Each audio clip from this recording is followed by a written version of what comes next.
ഇതിവിടെ ആയിരക്കൊല്ലക്കായ കൊല്ലങ്ങൾ നിലക്കണഞ്ഞ ചോദ്യം ഉണ്ടോ? ഓണഭക്ഷണം കഴിക്കാൻ പാടുണ്ടോ? അതെന്താ ചോദ്യം? എങ്ങനെ മനുഷ്യന് ആർക്കാ പള്ളി പൈസ ഒൽക്കൊക്കെ കൊടുക്കണം എന്നല്ല, എന്താ പള്ളി പൈസകൾക്കൊക്കെ കൊടുക്കണം? എനിക്ക് കോഴി അറുത്ത് തിന്നതിന് തരുന്നതിനേക്കാൾ ചിലപ്പോ കൂലി ഇട്ടൽ ആർക്കായിരിക്കും? പറയടും എന്തിനാണ് പഠിക്കണത്? രാമന്റെ മകന് കൊടുക്കലായിരിക്കും. ആ സാധുവായ കുട്ടിയുടെ വീട്ടിൽ അങ്ങനത്തെ ഒരു ഭക്ഷണം ഉണ്ടായില്ല. അത് അള്ളാന്റെ സൃഷ്ടിയല്ലേ? മോലിയൊക്കെ അവിടുന്ന് അതല്ലേ പണി. മോലിയനായി എനിക്ക് നിന്നതിനേക്കാൾ രാമന്റെ മകന് കൊടുക്കലാണ് കൂലി ഉണ്ടാവുക. ആ കുട്ടിക്ക് ആഗ്രഹമല്ലേ? പുതിയ പുതിയ നിയമങ്ങൾ ഉണ്ടാക്കിയത്. ഇപ്പൊ പുതിയ കുറച്ച് വർത്തമാനങ്ങളല്ലല്ലോ. ഒരു ഓണത്തിന് വേണ്ടി അയൽ വീട്ടുകാർ അശോകന്റെ വീട് അല്ലെങ്കിൽ മറ്റു ഒരു ചന്ദ്രന്റെ വീട്ടിൽ നിന്ന് ഭക്ഷണം ഉണ്ടാക്കി അവര് നമുക്ക് കൊടുത്തയച്ചു. എന്താ സ്വീകരിക്കണ്ടേ കഴിക്കണ്ടേ? ചോറ് ഇവിടുന്ന് അങ്ങോട്ട് കൊടുത്തയച്ചു, അവരും കഴിക്കും. എന്താ ഈ പറയണതൊക്കെ? എന്ത് വെട്ടിത്തര ഈ പറയണത്? എന്റെ ഇവിടുന്ന് അങ്ങോട്ടും ഇവിടെ കൊടുത്തയക്കലില്ലേ? ഇതൊക്കെ തിന്നും സ്വീകരിച്ച് അന്നിന്റെ മനുഷ്യന്മാരൊക്കെ ഗഫറോ? എന്തെങ്കിലും വിചാരിച്ച് എന്റെ വാപ്പാക്ക് എല്ലാ ഓണത്തിനും എന്തെങ്കിലും ഒരു ഭക്ഷണം ഉണ്ടാക്കി, ഒന്നിരിക്കും പായസം എന്തെങ്കിലും ഉണ്ടാക്കിയിട്ട് വാപ്പ എന്നോട് സ്നേഹമുള്ള രോഗിയുള്ള ആളുകളൊക്കെ കൊടുത്തയക്കും. പെരുന്നാളാവുമ്പോൾ വാപ്പനെ അവരങ്ങോട്ട് വിളിക്കും. എന്നിട്ട് എന്ത് ചെയ്യും? ഭക്ഷണം അവർക്കും ഉണ്ടാക്കി കൊടുക്കും. നോമ്പുറക്കലിന് ഒരു നോമ്പുറക്കൽ, ഹിന്ദുക്കളില്ലാത്തൊരു നോമ്പുറക്കൽ നമ്മളെ വീട്ടിൽ തന്നെ ഉണ്ടാവില്ല. മുഹറം പത്തില്ല. ഇപ്പൊ നിങ്ങൾ മുഹറം പത്തിന് എന്റെ പേരിൽ വന്നിരുന്നു, അവിടെ ഹിന്ദുക്കളുണ്ട്. ആ ഭക്ഷണം കഴിക്കാൻ ഹിന്ദുക്കളുണ്ട്. ഇന്നിപ്പൊ ഈ കഴിഞ്ഞ മുഹറം പത്തിന് എന്റെ പേരിൽ മുഹറം പത്തിന് ഭക്ഷണം കഴിക്കാൻ വന്നവരല്ലേ ഞങ്ങള്? അവിടെ ഹിന്ദുക്കളുണ്ട്, ക്രിസ്ത്യാനികളുണ്ട്, നമ്മളെ അയൽവാസികളാണ്. നമ്മൾ സമൂഹമായി ജീവിക്കുന്ന ആളുകളല്ലേ? എന്താ ഈ പറഞ്ഞു കൂട്ടുന്നതൊക്കെ? അങ്ങോട്ടും ഇങ്ങോട്ടും ഒക്കെ സഹകരിക്കും, അങ്ങോട്ടും സഹകരിക്കും, ഇങ്ങോട്ടും സഹകരിക്കും. മാലിടാൻ വേണ്ടി പോകാൻ പുറപ്പെട്ടപ്പോ ചന്ദ്രൻ പറഞ്ഞു കറുത്ത തുണി വാങ്ങണം, പൈസ ഇല്ല. ഇടൂ. അപ്പൊ ആദ്യം പൈസ കൊടുത്തു. എന്തിന്? പറടോ, ശബരിമലക്ക് പോകുന്ന മാലിടുന്ന ചന്ദ്രന് കറുത്ത തുണി വാങ്ങാൻ പൈസ ഇല്ല. അപ്പൊ ആദ്യം പൈസ കൊടുത്തു. എന്തിന്? മാന് വാങ്ങിക്കടോ. ഇതിവിടെ കഴിഞ്ഞിട്ടില്ലേ? എന്റെ അളവിൽ ഞാൻ കണ്ടിട്ടുണ്ട്, എന്റെ അളവിൽ ഞാൻ കണ്ടിട്ടുണ്ട്. മൂല്യന്മാര് കൊടുത്തിട്ടില്ലേ? കാളിയന്മാര് കൊടുത്തിട്ടില്ലേ? ഇവരൊക്കെ തള്ളിക്കളയാണോ? പുതിയ രീതികൾ കൊണ്ടുവരരുത്.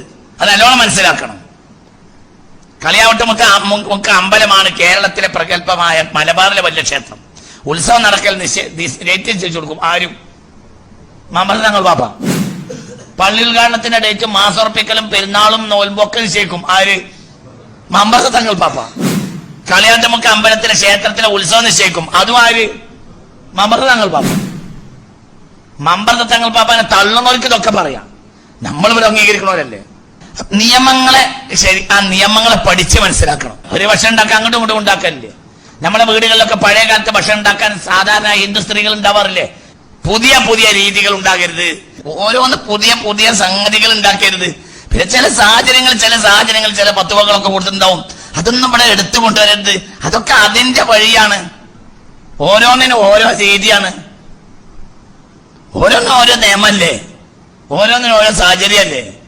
ഞാനും ഈ ബഷീറും കൂടി ഇന്ന് രാവിലെ എന്റെ വീട്ടിൽ നിന്ന് ഭക്ഷണം കഴിച്ചാൽ വന്ന് അവന് കഴിക്കാൻ വേണ്ടി ഓട്ടർ ഉണ്ടാക്കിയിട്ടുണ്ട്. എനിക്ക് പിന്നെ ഞാൻ അരി ഭക്ഷണം കുറച്ച് വല്ലാതെ കുറക്കലാണ്. അപ്പൊ ഞാൻ എനിക്ക് വേണ്ടി ഒരു മുത്താറിയൊക്കെ കൂട്ടിയിട്ട് വല്ലാതെ ഷുഗർ ഇല്ലാത്ത ഒരു പുട്ടുണ്ടാക്കിയിട്ടുണ്ട്. അപ്പൊ ഞാൻ ഒരു കഷ്ണം ഇപ്പൊ ഞാൻ ഒറ്റക്ക് തിന്നോന്ന് വേണ്ടെന്ന് വിചാരിച്ച ഒരു കഷ്ണം മനമില്ല മനസ്സോടെ ഓനിട്ട് കൊടുത്തത്. അപ്പൊ ഇപ്പൊ എന്നോട് പറയാണ്, നിങ്ങൾ തിന്നണത് ഷുഗർ ഉണ്ടെന്ന് വിചാരിച്ച് നിങ്ങൾ ഇനിയും കൂടി തീറ്റിക്കണം, എന്തിനാ നിങ്ങൾ എന്നാ പോരെ എന്ന്. അപ്പൊ ഇതിന്റെ മാനപ്പ് എന്താന്നറിയ? ഇപ്പൊ ഞാൻ അതൊരു സാഹചര്യമല്ലേ.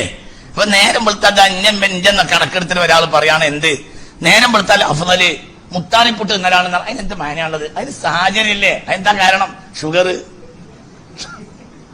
എന്താതെ ഒരു വസ്തുതക്ക് ഒരു കാരണം ഉണ്ടാവും. അത് പരിശോധിക്കാതെ എന്തിനാണ് ഈ സൗഹൃദങ്ങൾ നശിപ്പിക്കുന്നത്? ജുമാക്കേ സാമൂതിരിക്കേ കുറ്റിച്ചറ ജുമാഅത്ത് പള്ളിയിൽ ദ്വാരക്കുക ആർക്ക്? സാമൂതിരിക്ക് ദീർഘായുസ് ഉണ്ടാകാൻ. എന്നാണെങ്കിൽ നിങ്ങൾ അയാളെ പഠിച്ച് പുറത്താക്കൂലേ ഇസ്ലാമത്തിന്? ആര്? കാളിയത്.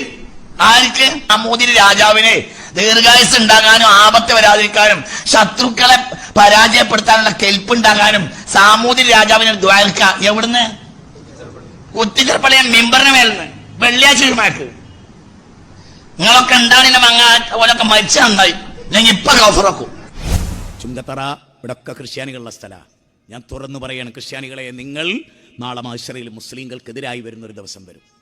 നിങ്ങളുടെ പ്രിയപ്പെട്ട മുസ്ലിങ്ങളോട് നിങ്ങൾ ചോദിക്കും, നിങ്ങളുടെ ഖുർആനിൽ വെള്ളിയാഴ്ച നിങ്ങൾ ഓതുന്ന സൂറത്ത് കൗഫിൽ 4-ാമത്തെ വചനം ഞങ്ങളോട് ഏകദൈവ വിശ്വാസം നിങ്ങളോട് പറയാൻ അല്ലാഹ് ഖുർആനിൽ പറഞ്ഞിട്ടില്ലായിരുന്നോ? ഞങ്ങളുടെ ട്രിനിറ്റി തെറ്റാണ് എന്ന് ദൈവം നിങ്ങളെ പഠിപ്പിച്ചിട്ട് നിങ്ങൾ ഞങ്ങളോട് പറഞ്ഞോ? ഞങ്ങളുടെ കൂടെ ഓഫീസിൽ നിങ്ങൾ 30 കൊല്ലം ജോലി ചെയ്തു, സ്കൂളിൽ നിങ്ങൾ ജോലി ചെയ്തു, എന്നിട്ടും നിങ്ങൾ ഞങ്ങളെ ചതിച്ചു. എല്ലാവരും ഓർത്തോളൂ, സ്റ്റേജിലുള്ളവരും പേജിലുള്ളവരും. വയുന്ദിറല്ലദീന ഖാലുത്തഖദല്ലാഹു വലദ. എന്താ അർത്ഥം വെച്ച് നോക്ക്, സ്ത്രീകളൊന്നും അർത്ഥം വെച്ച് നോക്കേ. വയുന്ദിറല്ലദീന ഖാലുത്തഖദല്ലാഹു വലദ.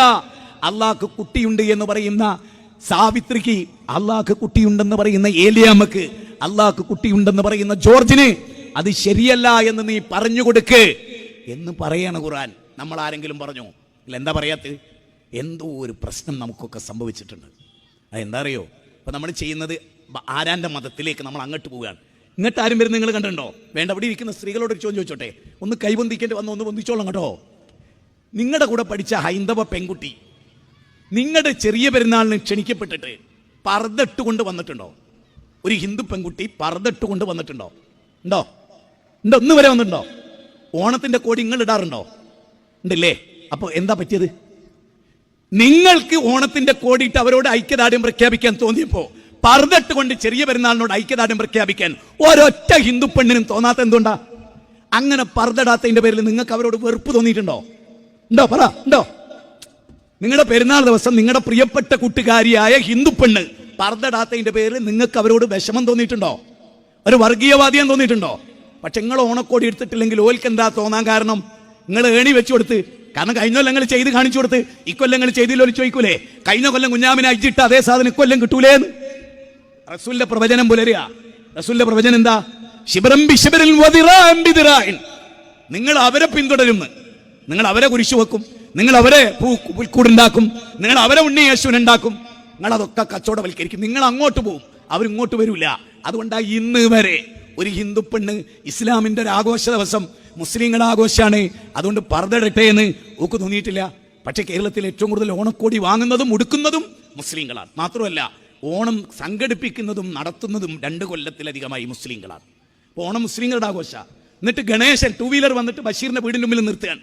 അപ്പോൾ മറ്റോൻ ചോദിച്ചു, അല്ല ഗണേശൻ അതൊന്നുമില്ല, ആമിനന്റെ ഓണത്തിൽ കൂടാൻ വന്നാ ഞാൻ. ആമിനാന്റെ വീട്ടിലെ ഓണത്തിന് ആമിന ഓണത്തിന്റെ ചോറ് വെക്കണ്, ആമിന ഓണക്കോടി. ആമിനാന്റെ വീട് കണ്ട ഓണത്തിന്റെ എല്ലാം. ഹിന്ദുവിന്റെ വീട്ടിൽ അതില്ല. കാരണം ഓരോട് പറയുന്നത് നിങ്ങൾ ചിലവാക്കട്ടെ, ഞങ്ങൾ ചിലവാക്കും, ഞങ്ങൾ ഓണത്തിലേക്ക് നിങ്ങൾ വന്നോളിയും. അപ്പൊ അങ്ങനല്ലേ? അല്ല, നിങ്ങൾ പറ. അല്ല, നീ പ്രസംഗമായിട്ട് നിങ്ങൾ ഇന്നൊന്ന് വന്ന് കാണ്. നിങ്ങൾ അങ്ങോട്ട് ചെല്ലുന്നു, അവർ പറഞ്ഞിട്ടല്ല, അവരാഗ്രഹിച്ചിട്ടില്ല. അവരാരും നിങ്ങളെ കൊണ്ട് ഓണക്കോടി ഇടിയിക്കില്ല. അതിന് മാത്രമുള്ള വിവരക്കേട് ഒരു ഹിന്ദുവിനില്ല. നമ്മളെക്കാൾ വിവരമുള്ളവരവര്. പക്ഷേ മുത്ത് നബി പറഞ്ഞ പ്രവചനം അവിടെ പുലരുക. എന്താ പുലരുന്നത്? നമ്മൾ അങ്ങോട്ട് പോകുമെന്ന് നബി എന്ന് പറഞ്ഞാൽ അള്ളാഹുവിന്റെ റസൂൽ സത്യമായിരുന്നു എന്ന്, നരകവും സ്വർഗവും ഉണ്ട് എന്ന് മനസ്സിലായി. നിങ്ങൾക്ക് ഈ ഗതികേട് വരും. പേടിക്കുക വേണ്ടത് അങ്ങനെ തുള്ളിയിട്ട് മരിച്ചു വീണില്ലേ ഒരുത്തൻ? രാഷ്ട്രീയത്തിൽ ഒരാളുടെ സെക്രട്ടറി നിങ്ങളെ നാടിന്റെ പരിസരത്തേരും വീണ് മരിച്ചില്ലേ? എന്താ മരിക്കാൻ കാരണോ? മൻ തശബ്ബഹ ബിഖൗം ഫഹുവ മിൻഹും. നിങ്ങൾ അവരുടെ ആഘോഷത്തിൽ പങ്കെടുത്താൽ പിന്നെ നിങ്ങൾ മുസ്ലിങ്ങളല്ല. ഏത് മതത്തിന്റെ ആഘോഷത്തിലാണോ നിങ്ങൾ ആ സമുദായത്തിൽപ്പെട്ടവരാണ്. നിങ്ങൾ ഈ സമുദായത്തിൽപ്പെട്ടവരല്ല എന്ന് നബിയുന. നിങ്ങൾ ആരെങ്കിലും ഒന്ന് ചിന്തിച്ചിട്ടുണ്ടോ? ഒരു ലീഗുകാരൻ CPM-ന്റെ കൊടിയും പിടിച്ച് CPM-ന്റെ ജാഥയിൽ നിന്നാൽ നിങ്ങൾക്ക് എന്താ അഭിപ്രായം? രാഷ്ട്രീയം ദുനിയാവല്ലേ? ആണ്. ഞാനൊന്ന് ചോദിച്ചോട്ടെ, ലീഗുകാരൻ BJP-ന്റെ കൊടിയും പിടിച്ച്, ലീഗിന്റെ മണ്ഡലം പ്രസിഡന്റ് BJP-ന്റെ കൊടിയും പിടിച്ച് ആ ജാഥയിൽ നിന്നാൽ നിങ്ങൾ എങ്ങനെ അതിനെ നോക്കിക്കാണുന്നത്? ഒരു CPM-കാരൻ ലീഗിന്റെ കൊടിയും പിടിച്ച് അവരെ ജാഥയിൽ നടക്കുക, വൈകുന്നേരം CPM-ന്റെ കൂടെ നടക്കുക, പാർട്ടി വിടുവോ? രാഷ്ട്രീയത്തിൽ പോലും വിടൂല. പക്ഷെ നമ്മളോ നോമ്പ് തുടങ്ങും. നമുക്ക് അടുത്ത മാസം കഴിഞ്ഞാൽ ആ നോമ്പ് തുടങ്ങുന്ന അത്തായം കഴിക്കുക. നമ്മൾ തൊട്ടടുത്ത് ഗണേശേട്ടൻ്റെ വീട്ടിൽ പോയിട്ട് ഇന്ന് ഞങ്ങൾ നോമ്പാണ്, അത്തായങ്ങളും കഴിക്കണം, നിങ്ങൾ ഞങ്ങൾ അയൽവാസിയാ, ഇന്ന് മുതൽ നിങ്ങൾ നോമ്പ് തുടങ്ങണം എന്ന് നമ്മൾ പറയോ? ഇല്ല. ഇന്ന് വരെ പറയോ? ഇല്ല. നമ്മൾ നോമ്പൊക്കെ നോറ്റ് പുറത്തിങ്ങനെ വന്നിക്കുന്നുണ്ട്, ഗണേശേട്ടൻ ഇങ്ങനെ പിട്ട് തിന്നത് വല്ലാത്തൊരു ഹമുക്ക്. ഞങ്ങൾ നോമ്പായിട്ട് മൂപ്പര ഐക്യദാർഢ്യം പ്രഖ്യാപിച്ചില്ല എന്ന് നമുക്ക് തോന്നാറുണ്ടോ? ഇല്ല. അതേ സംഗതി ഗണേശേട്ടൻ ഉണ്ടായാൽ മതി. നിങ്ങൾ ഓണത്തിന് ഞങ്ങൾ കൂടണം നിങ്ങൾ നിർബന്ധിക്കരുത്. ഇപ്പം നിങ്ങൾക്ക് പറ്റിയ കുഴപ്പമാണ്, ഞങ്ങൾക്ക് പറ്റിയ കുഴപ്പമല്ല. നിങ്ങൾ വിചാരിക്കയിൽ കൂടിയില്ലേ ഓൻ തീവ്രവാദിയാണ്, ഞങ്ങൾക്ക് നിങ്ങളെ പറ്റി തോന്നില്ലല്ലോ, അതുകൊണ്ട് ഉപദ്രവിക്കരുത്. ഈ ഉമ്മത്തിനെ ഉപദ്രവിക്കരുത്. ഈ ഉമ്മത്ത് ഇപ്പം വിചാരിക്കുന്നറിയോ, ഇതിലൊക്കെ കൂടിക്കൊടുത്താലേ ദുനിയാവിൽ നമുക്ക് ജീവിക്കാൻ പറ്റുമെന്ന്. ഞാൻ നിങ്ങളോടൊക്കെ ഒന്ന് പറയട്ടെ, നിങ്ങൾ മണിമല ക്ഷേത്രം ഒന്ന് കേട്ടിട്ടുണ്ടോ? മണിമല ക്ഷേത്രത്തിൽ എൻ്റെ പ്രസംഗം കേട്ട് ആരെങ്കിലും ഇവിടെ ഉണ്ടോ? ഒന്ന് കൈവന്തിച്ചാട്ടെ. ആ ഒരു താത്ത, ഒറ്റ താത്ത, ഇൻഗുലാബ് ഇത്താത്ത. ഏയ്, നിങ്ങൾ ശരിക്കും ഒന്ന് ചിന്തിക്കാൻ വേണ്ടി പറയണേ. അവിടെ ഇത്ര ഉയരത്തിലൊരു നിലവിളക്കുണ്ടായിരുന്നു. ആ സ്റ്റേജിൽ, ഞാനിരിക്കുന്ന സ്റ്റേജിൽ ഇത്ര ഉയരത്തിലൊരു നിലവിളക്ക്. അവിടെ എല്ലാവരും ഉണ്ട്, എല്ലാ മതത്തിൽപ്പെട്ടവരുണ്ട്, ഈ ഉള്ളവനുണ്ട്, ഒരു മൊയ്ലിയാരുണ്ട്, ഒക്കെ ഉണ്ട്. മൊയ്ലിയാർ ഇങ്ങനെ അവിടെ ഇരിക്കുകയാണ്. മൂപ്പര് ജുബ്ബ കുപ്പായിട്ട് ഞാൻ ഇതിൻ്റെ തൊട്ടടുത്തിരിക്കുകയാണ്. അപ്പോൾ എല്ലാ അതിഥികൾക്കും വേണ്ടി ഈ നിലവിളക്കിൽ ഓരോ തിരി വെച്ചിട്ടുണ്ട്. ഓരോ തിരി നിലവിളക്കിൻ്റെ ഓരോരുത്തർ കൊളുത്തണം ആ നിലവിളക്ക്. അതിൽ മുജാഹിദ് ബാലുശ്ശേരിക്ക് ഒരു തിരി. എല്ലാവരും എണീറ്റുന്ന്, ഞാൻ മാത്രം അവിടെ ഇരുന്ന്. മൊയ്ലിയാർ എണീക്കാൻ നോക്കുമ്പോൾ ഞാൻ ജുബ്ബ കുപ്പായ ഇങ്ങനെ പിടിച്ചു വെക്കും. അപ്പം മൂപ്പരിങ്ങനെ ദൂരെ നോക്കുന്നവർ സ്പ്രിങ് പൊന്തുന്ന അരി പൊന്തും ഇരിക്കും. പ്രസംഗമൊക്കെ കഴിഞ്ഞപ്പോൾ ഇയാൾ എന്നോട് പോകുമ്പോൾ പറയാണ്, പടച്ചോൻ കാത്ത് നിങ്ങളുള്ളതുകൊണ്ട് ഞാൻ ആ ശിർക്ക് ചെയ്തില്ല, ഞാൻ രക്ഷപ്പെട്ട്. കാരണം ഈ നിലവിളക്ക് എന്തുകൊണ്ട് കൊടുത്തില്ല എന്ന് ഞാൻ പ്രസംഗിച്ചു അവിടെ. ഒരൊറ്റ സന്യാസി, ഒരൊറ്റ ഹിന്ദുവും എന്നെ വെറുതെ. ഇന്നും ആ മണിമല ക്ഷേത്രത്തിലെ കമ്മിറ്റിക്കാർ എന്നെ വിളിക്കും, അധിക ദിവസം എന്നെ വിളിക്കും, അന്നും ഇന്നും ഒരേപോലെ. എന്താ പ്രശ്നം? അവർക്കത് മനസ്സിലാക്കി കൊടുത്ത് ഞങ്ങൾക്കിത് പാടില്ല. ഞാൻ ഈ കഴിഞ്ഞ ഇതിൽ എനിക്കൊരു അത്ഭുതം തോന്നി. എൻ്റെ വീട്ടിൽ പാല് കൊണ്ടുവരുന്ന ഒരു ഹിന്ദു സ്ത്രീയാണ്, മെലിഞ്ഞിട്ടൊരു സ്ത്രീ, ഒരു സാധു, മിണ്ട പോലും ഇല്ല. പക്ഷേ ഞാനവരെ ശൗര്യം കണ്ട് ബേജാറായിപ്പോയി. എപ്പോഴെന്നറിയ നിങ്ങൾ? ശബരിമലക്ക് പോകാൻ അവരെ വീട്ടിൽ തീരുമാനിച്ചു. അവരല്ലോ, അവരുടെ ഹസ്ബൻഡ്, അവരുടെ മകനും. അപ്പം എനിക്ക് ഈ താനൂർ കടപ്പുറത്തുനിന്ന് നമ്മുടെ പ്രവർത്തകർ കുറച്ച് അയില കൊണ്ടുതന്ന്, ഫ്രഷ് അയില.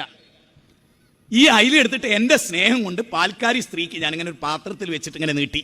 സ്ത്രീകൾ ശരിക്കും പഠിച്ചോളി, പാൽക്കാരിക്ക് ഇങ്ങനെ നീട്ടി. അവരോരോ ഒറ്റ കൈവലിച്ചിരുന്നോട് പറഞ്ഞു, ഒന്നും തോന്നരുത്, ഞങ്ങൾ മണ്ഡലം നോമ്പിലാണ്, ഞങ്ങൾക്കിത് പറ്റൂല. ഞാൻ ദുനിയാവിലെ എല്ലാ സദസ്സിലും ഇത് പറയും. എനിക്ക് ആ സ്ത്രീയോടുള്ള ബഹുമാനം എനിക്കൊരു മുസ്ലിം വരുന്നതിനോട് ഒന്നും വരെ തോന്നിയിട്ടില്ല. അതാണ് അന്തസ്. എന്ത്? മണ്ഡലം നോമ്പ് നോൽക്കുന്ന അവസ്ഥയിൽ നമ്മുടെ ചോറും തിന്നാൻ പാടില്ല, ഇറച്ചിയും തിന്നാൻ പാടില്ല, മീനും തിന്നാൻ പാടില്ല. അതാണ് അവരെ മതം. ഒരു വളരെ മെലിഞ്ഞുണങ്ങിയ ഒരു സാധാരണക്കാരിക്ക്, സ്ത്രീക്കുള്ള ഈമാൻ നമ്മുടെ പെൺകുട്ടിക്കുണ്ടോ? ഓണക്കൂട്ടി എടുക്കുന്ന പെൺകുട്ടിക്ക് ഇല്ലെങ്കിൽ ആര് കളഞ്ഞു കുളിച്ചു എന്ന് ആലോചിക്കും. അവരവരെ മതം. ഇന്ന് വരെ നിങ്ങളൊരു ഹിന്ദുവിനെ മുസ്ലിമിൻ്റെ ആഘോഷിച്ച് കൂടുന്ന കണ്ടിട്ടുണ്ടോ? നമ്മൾ കൊടുത്ത ചോറുന്നാൻ വരും, പക്ഷെ നമ്മുടെ വേഷം ധരിച്ച് വരുമോ? വേണ്ടെന്നേ. അവർ ഓണത്തിന് പോകുമ്പോൾ കറുപ്പെടുക്കും, നമ്മളെ ഉംറയ്ക്കും ഹജ്ജിന് പോകുമ്പോൾ വെളുപ്പെടുക്കും. നമ്മുടെ വെളുപ്പെടുത്ത് ഐക്യദാർഢ്യം പ്രഖ്യാപിച്ചുകൊണ്ട് നമ്മളെ കൂടെ ഏതെങ്കിലും ഒരു ഹിന്ദു വരാറുണ്ടോ? ഇല്ലടോ, ഇല്ല. അവർക്കറിയാം അതിൻ്റെ ആവശ്യമില്ല. അതല്ല സൗഹാർദ്ദം, അതല്ല സ്നേഹം. ഹിന്ദുവിന് ഹിന്ദു ആയിക്കൊണ്ട്, മുസ്ലിമിന് മുസ്ലിം ആയിക്കൊണ്ട് ജീവിക്കാൻ കഴിയാന്നുള്ളത്.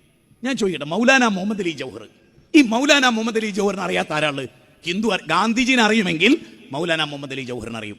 ഗാന്ധിജിക്ക് ലോകത്തെ ഏറ്റവും ഇഷ്ടപ്പെട്ട മുസ്ലിം പൗരനായിരുന്നു മൗലാന മുഹമ്മദ് അലി ജൗഹർ. ഒട്ടമേശ സമ്മേളനത്തിന് പറഞ്ഞയച്ചിരുന്ന പ്രഭാഷണ വൈഭവം കൊണ്ട് തീക്ഷണമായ വാക്കുകൾ ഉപയോഗിച്ചിരുന്ന മൗലാന.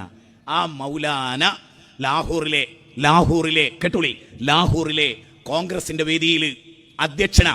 ഇതുപോലെ അധ്യക്ഷ പദത്തിലിരിക്കുമ്പോൾ പണ്ഡിറ്റ് കൃഷ്ണ പാടാൻ വേണ്ടി വന്നു. ഷിർക്കിൽ അധിഷ്ഠമായ ഭൂമി മാതാവിനെ വന്ദിക്കുന്ന വന്ദേ മാതരം എന്നുള്ള പാട്ട്. ഇത് പാടാൻ വേണ്ടി എഴുന്നേറ്റ്. അപ്പോൾ മൗലാന ചോദിച്ചു, എന്തിനാ? ഞാൻ അധ്യക്ഷനാണ്, എന്താണ് നിങ്ങൾ അവിടെ ചെയ്യുന്നത്? അവർ ഞാൻ ഈ പാട്ട് പാടാൻ പോവുകയാണ്, ഈ ഷിർക്കിൻ്റെ വരിയുള്ള പാട്ടാണത്. മൗലാന പറഞ്ഞു, പറ്റില്ലല്ലോ, ഞാൻ അധ്യക്ഷനാണ്, എൻ്റെ അധ്യക്ഷതയിലിരുന്ന് ഈ ഷിർക്കിൻ്റെ വരി പാടാൻ പറ്റില്ല, നിങ്ങൾ ആലോചിക്കണം, ഏത് കാലത്താണെന്ന് ആലോചിക്കണം. അപ്പം അദ്ദേഹം പറഞ്ഞു, ഇതെൻ്റെ വിശ്വാസമാണ്, നിങ്ങളെ ബാധിക്കുന്നതല്ലോ, ഞാൻ പാടി നിങ്ങൾക്ക് എന്താ പ്രശ്നം? അദ്ദേഹം പറഞ്ഞു, പ്രശ്നമുണ്ട്, ഞാൻ അധ്യക്ഷനായി പോയി, അധ്യക്ഷന് വലിയ സ്ഥാനമുണ്ട്, ആ സ്റ്റേജിൽ നടക്കുന്ന എല്ലാറ്റിൻ്റെ ഉത്തരവാദിത്വം അധ്യക്ഷനാണ്. ശരിക്കും മനസ്സിലാക്കിക്കൊള്ളി എല്ലാവരും. മൗലാന മുഹമ്മദ് അലി ജൗഹറ പറയുന്നത്, ഞാൻ ആ അധ്യക്ഷ പദത്തിൽ ഇരുന്നു കൊണ്ട് നിനക്കിത് പാടാൻ പറ്റില്ല. അപ്പം അദ്ദേഹം പറഞ്ഞു, ഞാൻ പാടും. അപ്പം അദ്ദേഹം പറഞ്ഞു, നീ പാടുന്നതുകൊണ്ട് എനിക്ക് വെറുപ്പൊന്നുമില്ല, അധ്യക്ഷ പദത്തിൽ ഞാൻ ഉണ്ടാവില്ല, ഞാൻ ഇറങ്ങിപ്പോകും. മൗലാന മുഹമ്മദ് അലി ജൗഹർ എന്ന് പറയുന്ന ആ ലോകം കണ്ട ദേശീയവാദി, ജനാധിപത്യവാദി, ഗാന്ധിജിയെ നെഞ്ചിൽ വെച്ച് സ്നേഹിച്ച മനുഷ്യൻ. ഗാന്ധിജിയെ ഹരേ റാം എന്ന് പറഞ്ഞ ആളാ. അത് അദ്ദേഹത്തിന് വിശ്വാസം, മരിക്കുമ്പം പോലും ഹരേ റാം. അത്ര വലിയ ഭക്തനായിരുന്നു അദ്ദേഹം. ജീവിതത്തിലൊരിക്കലും അല്ലാഹു അക്ബർ പറഞ്ഞിട്ടില്ല അദ്ദേഹം, ജീവിതത്തിലൊരിക്കലും ലാ ഇലാഹ ഇല്ലല്ലാഹ് പറഞ്ഞിട്ടില്ല ഗാന്ധിജി ആ വിശ്വാസം സ്വീകരിച്ചിട്ടില്ല. ഗാന്ധിജിക്ക് അതിനോട് താല്പര്യം ഉണ്ടായിരുന്നില്ല. ഗാന്ധിജി അത് മൗലാനയോട് തുറന്നു പറയുകയും ചെയ്തു. അങ്ങനത്തെ ഒരു വേദിയും കൂടി ഉണ്ട്. ഞാൻ ആ പുസ്തകമാണ് ഉദ്ധരിക്കും. ഒന്നുമില്ല, ഞാൻ പറഞ്ഞു, മൗലാന മുഹമ്മദ് അലിയുടെ ജീവിതവും സന്ദേശവും എന്നൊരു ബുക്കുണ്ട്. മുഹമ്മദ് സാഹിബ് എഴുതിയ, വടകര മുഹമ്മദ് സാഹിബ് എഴുതിയ പുസ്തകങ്ങൾ വായിച്ചു നോക്ക്.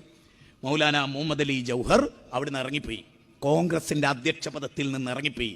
പണ്ഡിറ്റ് കൃഷ്ണ ഷിർക്കിൻ്റെ പരിപാടിയപ്പോൾ അദ്ദേഹം പാടി പൂർത്തിയാക്കിയതിനു ശേഷം ദൂരെ നിൽക്കുന്ന മൗലാന നടന്നു വന്ന് വീണ്ടും അധ്യക്ഷ പദത്തിൽ കയറി. അപ്പം നാട്ടുകാർ, ഈ അധ്യക്ഷ പദത്തിലിരിക്കുന്ന വലിയ കോൺഗ്രസിൻ്റെ നേതാക്കന്മാർ ചോദിച്ചു, എന്ത് നിങ്ങൾ ഇറങ്ങിപ്പോയത്? അപ്പം അദ്ദേഹം പറഞ്ഞു, ഞാനേ ജാമിയ മില്ലയിലെ പ്രിൻസിപ്പളാ, രാവിലെയും വൈകുന്നേരം ഖുർആനും ഹദീസും എടുക്കുന്ന ആളാ. ഞാൻ ഒന്നാമതായും രണ്ടാമതായും മൂന്നാമതായും അവസാനമായും ഞാനൊരു മുസ്ലിമാണ്. ഞാൻ അധ്യക്ഷ പദത്തിലിരിക്കുമ്പോൾ എൻ്റെ സ്റ്റേജിൽ വന്നൊരുത്തെ ഷിർക്കിൻ്റെ വരി ചൊല്ലിയാൽ എന്നെ വിശ്വസിക്കുന്ന സാധാരണക്കാരായ മുസ്ലിങ്ങൾ ഇങ്ങനെ കരുതും, അതിന് അപകടമില്ല. കാരണം മൗലാന മുഹമ്മദ് അലി ജോഹർ അധ്യക്ഷനായിരുന്നിടത്ത് ഇതൊക്കെ നടന്നിട്ടുണ്ടല്ലോ, അതുകൊണ്ട് കുഴപ്പമില്ല. അത് കരുതാതിരിക്കാനാണ് ഞാനിത് ചെയ്തത്. മൗലാനയെ റെസ്പെക്റ്റ് ചെയ്യുകയല്ലാതെ അവരാരും നിന്ദിച്ചിട്ടില്ല. നമ്മളെന്താ വിചാരിക്കുക, ഓരെന്ത് വിചാരിക്കുന്നിട്ട്. അതാണ് സുൽഫീഖർ അലിക്ക് പറ്റിയത്. ഡോക്ടർ സുൽഫീഖർ അലി കേനമിൻ്റെ സുൽഫീഖർ അലി നിലവിൽ കൊടുത്തുകൊണ്ടാ ഈ അപകർഷതാബോധാൻ. മദനി, ജമാലുദ്ദീൻ മദനി, പിന്നെ നമ്മുടെ സലാഹുദ്ദീൻ മദനി ഇതിനാ എഴുതി കൊടുത്തത്. ഞാൻ പറയുന്നത് നിങ്ങൾ ശരിക്കും മനസ്സിലാക്ക്. അഖീദ വേറെയാണ്, അത് പണയപ്പെടുത്തിക്കൊണ്ടുള്ളൊരു വിശ്വാസം ഇന്ത്യയിലില്ല. ഇന്ത്യയുടെ ഭരണഘടന ആർട്ടിക്കിൾ 25 ഇഷ്ടമുള്ള മതം സ്വീകരിക്കാൻ അവകാശം തന്നിട്ടുണ്ട്. നമ്മൾ നമ്മുടെ മതത്തിൽ വിശ്വസിച്ചുകൊണ്ട് ഭാസ്കരനെ സ്നേഹിക്കാം. ഗാന്ധിജി 6 മാസത്തോളം മൗലാനയുടെ വീട്ടിൽ വന്ന അതിഥിയായി. അപ്പോൾ ഉമ്മാനോട് മൗലാന പറയുന്നൊരു വാക്കുണ്ട്, അതും കൂടി ചേർന്നാലേ അത് പൂർത്തിയാവും. മൗലാന പറയാണ്, ഗാന്ധിജി നമ്മുടെ അതിഥിയാണ്. മൻകാന യുഗ്മിനു ബില്ലാഹി വൽ യൗമിൽ ആഖിർ ഫൽയുക്രിം ലൈഫഹു. അതിഥിയെ ആദരിക്കേണ്ടതുണ്ട്. അതുകൊണ്ട് നമ്മൾ ഇന്ന് മുതൽ മീനുണ്ടാവില്ല, ഇറച്ചി ഉണ്ടാവില്ല. കാരണം അത് രണ്ടിൻ്റെയും മണം ഗാന്ധിജിക്ക് ഇഷ്ടമല്ല. അതുകൊണ്ട് നമ്മൾ ചെയ്യില്ല. ഇതാണ് ആദരവ്. നേരച്ച് മതം കടെടുക്കല്ല. എനിക്കിഷ്ടമില്ലാത്തൊരു ഭക്ഷണം അല്ലല്ലോ എന്നെ വീട്ടിലേക്ക് ഭക്ഷണം കൊണ്ടുപോകുമ്പോൾ നിങ്ങൾ ഉണ്ടാക്കേണ്ടത് അല്ലല്ലോ, എനിക്കിഷ്ടമുള്ളത് ഉണ്ടാക്കണം. അതാണ് മര്യാദ. അവിടെയാണ് മര്യാദ വേണ്ടത്. പിന്നെ എന്ത് വേണ്ട, അവൻ്റെ മതം നമ്മൾ കടെടുക്കണ്ട. അതിന് മതലേനം എന്നറിയാം, മതസൗഹാർദ്ദം എന്നല്ല. നിങ്ങൾ നോക്ക്, കൊണ്ടോട്ടിയിലെ ആന, പട്ടാമ്പിയിലെ ആന തന്നെയാണ് അമ്പലത്തിലുള്ളത്. ആ ആനപ്പുറത്തിരുന്ന് ഗണേശൻ തന്നെയാണ് ഇവിടെ ഇരിക്കുന്നത്. അവിടെ മുട്ടി ചെണ്ട തന്നെയാണ് ഇവിടെയും മുട്ടുന്നത്. അവിടെ പൊട്ടി അതേ പീടിയെന്ന് വാങ്ങിയ പടക്കാണ് ഇവിടെയും മുട്ടുന്നത്. ഇത് മതലേനമാണ്, മതല്ല. ഇത് ഞാൻ നിങ്ങളോട് ഇന്ന് പറഞ്ഞിട്ടില്ലെങ്കിൽ എനിക്ക് കബറിൽ കിടക്കാൻ കഴിയില്ല സ്വസ്ഥമായിട്ട്. എനിക്ക് എൻ്റെ കബറിൽ കിടന്നാൽ മതി, അത്രയും ഞാൻ വിചാരിക്കും. നിങ്ങൾക്ക് എന്നോട് എന്ത് തോന്നിയാലും. അതുകൊണ്ട് മതലേനം വേറെ, മാനവിക സൗഹാർദ്ദം വേറെ. മതസൗഹാർദ്ദം എന്ന് പറഞ്ഞൊരു സംഗതിയേ അല്ല, അത് മനസ്സിലായിക്കോളൂ. മതസൗഹാർദ്ദമല്ല. നിങ്ങൾ എന്നെ ചിന്തിച്ചു നോക്കുക, അതിൻ്റെ ഒരു പരിമിതിനെ കുറിച്ച് ആലോചിക്കണോ? മതസൗഹാർദ്ദം എന്ന് പറഞ്ഞാൽ അപ്പം മതമില്ലാത്തവർക്ക് സൗഹാർദ്ദം വേണ്ടേ? മനുഷ്യ സൗഹാർദ്ദം എന്ന് പറ. അപ്പൊ യുക്തിവാദിയായിട്ടും ഏത് മതവിശ്വാസിയായിട്ട് സൗഹൃദ, ഏത് മതമില്ലാത്തവനും മതലേനത്തെയാണ് നമ്മൾ മതസൗഹാർദ്ദം എന്ന് പറയുന്നത്. അങ്ങനെ ഒന്നില്ല, മറിച്ച് മനുഷ്യ സൗഹാർദ്ദമാണ്. ഒരു മുസ്ലിം ആയിക്കൊണ്ട് തന്നെ എന്റെ ബാലനെ എനിക്ക് സ്നേഹിക്കാൻ കഴിയുക. നിങ്ങൾ കേട്ടില്ല, ഇപ്പൊ മരിച്ച ശ്രീനിവാസൻ. ഞാൻ 5 കൊല്ലം കുത്തുബ പറഞ്ഞിടത്ത് കുത്തുബ കെട്ട ആളാണ് മമ്മൂട്ടി, വൈറ്റിലയിൽ. എനിക്ക് നല്ല പരിചയമുള്ള ഒരാള്. ഈ മമ്മൂട്ടി കൊടുത്ത 2000-ഉം ഇന്നസെന്റ് കൊടുത്ത 400-ഉം കൊണ്ടാണ് ഹിന്ദു ആയ പെണ്ണിനെ ശ്രീനിവാസൻ കെട്ടി. എന്നിട്ട് അദ്ദേഹം ചോദിക്കുന്നത് എന്ത് മതം, ഏത് മതം, എവിടുത്തെ മതം?